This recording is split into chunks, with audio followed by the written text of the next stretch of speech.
Is it walkies time? It's December the 2nd, the tree is up, the port is stocked, and the dog has already eaten all of the kids' advent calendar chocolates. Haven't you, Lucky?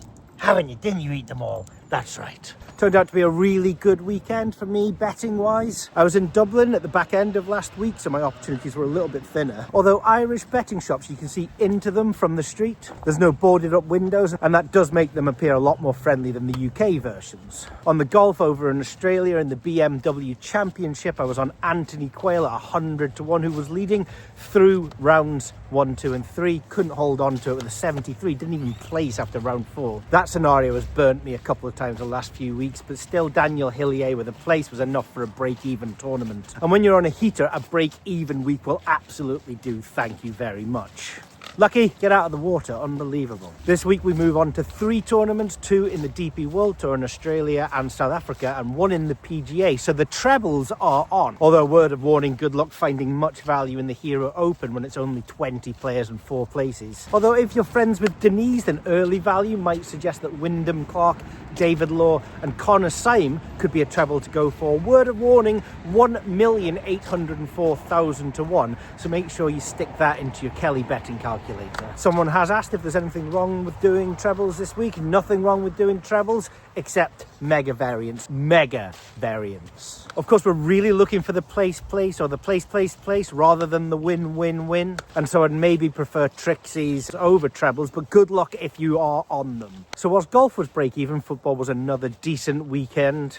I had Haaland on the exchange for first goal scorer. He didn't get it. Phil Foden in 30 seconds destroyed any hopes I had of following that match. Haaland was always going to regress to the mean at some point. But Maeda up front for Celtic versus Hibs was clear value for double delight hat-trick heaven at 5-1. And he dutifully got his first goal in the first half of that match. No double delight, but good overall profit anyway. Someone asked why I always refer to double delight hat-trick heaven when talking about first goal scorer. If I'm beating the exchange, why wouldn't I just bet there? And the answer to that is 1, double delight hat-trick heaven is just fun. It's simply fun, it really is. Haaland gets the first goal after 10 minutes, you've now got 80 minutes to get a second goal and double your profits for that game. And secondly, exchanges are beatable, but liquidity is an issue. Fred Dunn didn't bat an eyelid at £200 on Maeda, whereas I'm not sure £200 would have traded in total on the exchange in the Celtic Hibernian first goal scorer market. And even the football coupons had a decent weekend. Lincoln, Swindon, the Wrexham draw, Manchester City, Aberdeen, all syncing up on a 7th heaven coupon with a couple of other teams that were all value at 2:30 on Saturday afternoon,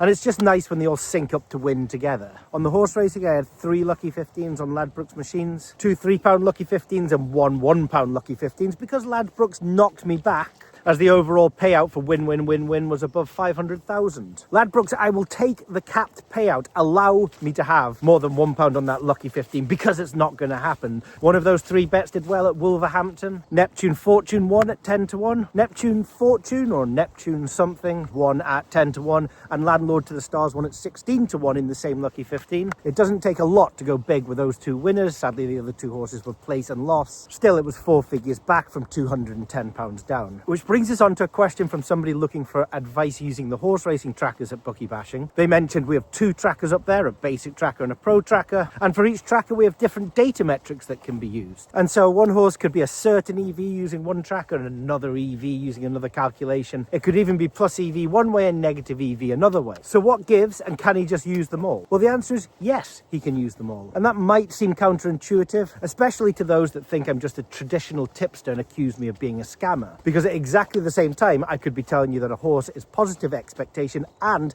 I could be telling you that he is negative expectation. If anything, this is next levels of scam. And I think Anthony Kaminskis put this very well in the recent Bashcast when we were talking about different golf betting strategies. He said one person could make a particular golfer good value, and another person could make that exact same golfer at those exact same odds bad value, and yet both strategies could be long-term profitable. There is more than one way to skim value from the non-linear relationship of place probability.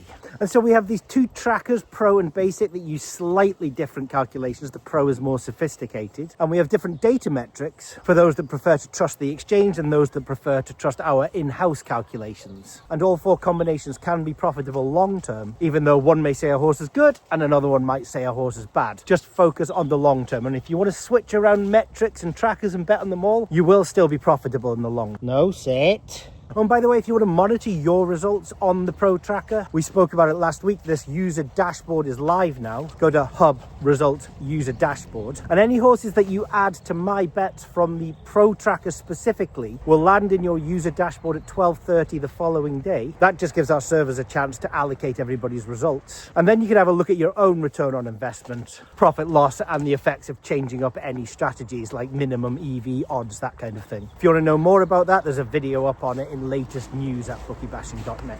Finally, there were a few emails in, but the answer to all of them was variance. And I hate that, and I know a lot of people don't want to hear that.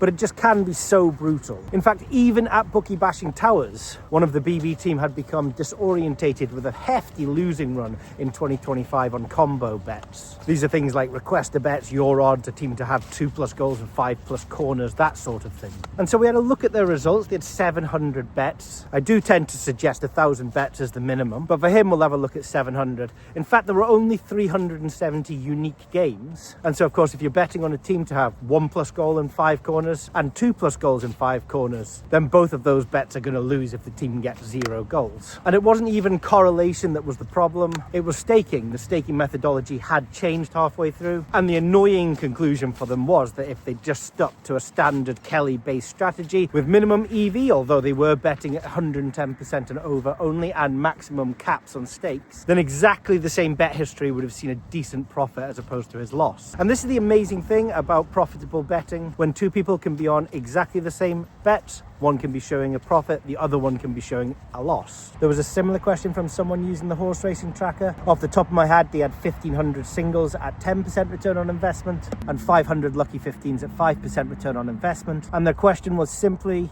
I thought the return on investment would be higher when I compounded value. But the answer is yes, it will be, but over a much larger sample size. Don't underestimate how much variance and volatility you're introducing when you choose to do lucky 15s over singles. Not only are you waiting for a period when those horses win, but you now have to be lucky enough to sync up the place, or the win in the same lucky 15 as well. And so you're introducing long losing runs into your betting profile, and if you can handle them, you're going to have to get to thousands and thousands of lucky 15s to realize that extra value that you're compounding. Well, at least I've worn my good shoes today, so I'm a lot less covered in mud, but I better go and replace those advent calendars before the kids get home from school, or no amount of 1.8 million to 1 golf trebles at Bet365 are going to get me out of hot water.